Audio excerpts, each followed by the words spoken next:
Hello, welcome back. So, let's continue our journey. So, in the first part of the lesson, I want to show you an example of a deadlock, of an actual deadlock. And in the second part of the lesson, I want to show you how you can prevent the deadlock. So, let's start with a deadlock example. Let's start with couple of imports. So, import threading. Let's define the locks. So lock 1 will be equal to, I will increase the size, sorry. Lock 1 will be threading dot lock, and lock 2 will be the same. Now let's create the thread 1 process. What it will do lock 1 dot acquire, and now I will print thread 1 acquired lock 1, and now we can do time.sleep. Okay, sleep of 1 second. After that, let's do lock 2 dot acquire, and we will print that thread 1 acquire lock 2.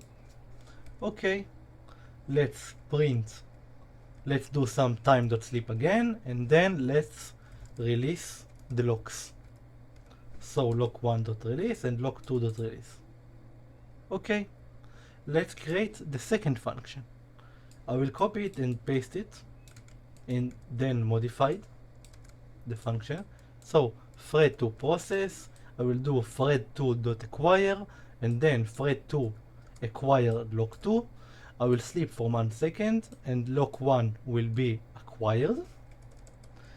And then I will print thread2 acquired lock 1. I will sleep for 1 second, release lock 1 and release lock 2. Okay, and now let's create the two threads. So T1 will be equal to threading.thread, and the target will be equal to thread1 process. And the same for thread 2. Now let's do thread t1.start, t2.start, and let's do the join part. So t1.join and t2.join. So what do you think will happen? I will repeat the process. First, we start T1 and T2, we acquired lock 1, we sleep, acquired lock 2, and then release, and the opposite part at thread 2. Pause the video and try at your own. Okay, now let's run the code. Oh, I will print and end finish. Okay, let's run the code. And as you can see, we actually interrupted with some loop.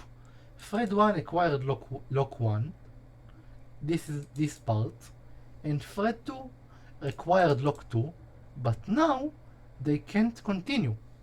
Why? So in this example we have two locks, locks 1 and lock 2, and two functions, threads 1 process and thread 2 process, that each thread will run. Each function tries to acquire both locks, but in the opposite order, which can lead to a deadlock if one thread holds the first lock and waits for the second, while the other thread holds the second lock and waits for the first. In this code, thread 1 acquired lock 1, and before it can acquire lock 2, thread 2 acquired lock 1, lock 2. Both threads will wait independently for the other lock to be released, resulting to a deadlock. So, thread 1 want to acquire lock 2, and thread 2 want to acquire lock 1, but they acquired each other and they can't release because each one want the opposite one. So, let's write another code that will solve that problem. Okay, I will put all of that in comment, and I will continue at the end. So let's do it again. Lock 1 will be equal to lock and at the gain of lock2. Let's create the function, but let's change it a little bit. Thread1 process, but we will do with lock1 print thread1 acquired lock1 time.sleep for 1 second, and then with lock2 print thread2 acquired lock2, and then we will sleep for 1 second. Okay, so let's do the opposite for the second function. So thread2 acquired lock1 and thread1 acquired lock2 and thread2 acquired lock2.